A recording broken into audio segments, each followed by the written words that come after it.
อ๋อลูกแคมปีเจอกันเลย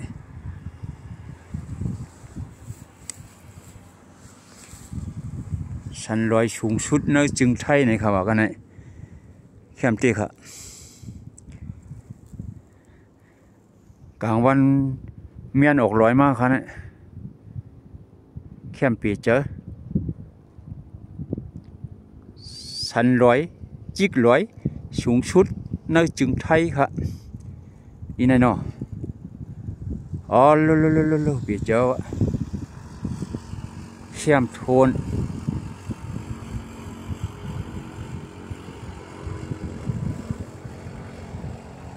อ๋อว่ามุงเอาคุณทำว่าดันนำปังลายอันนั้น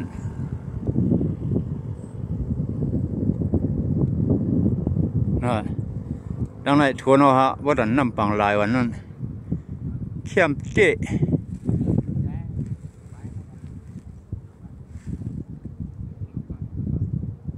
อ๋อลู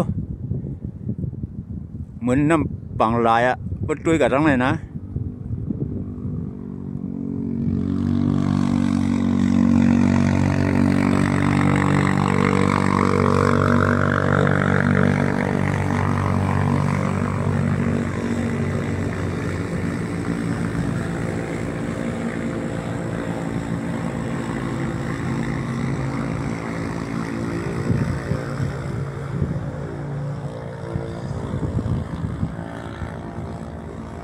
เปลี่ยนแห้งจากวันใต้ก็ต้องเสียงคามาชุมค่ะ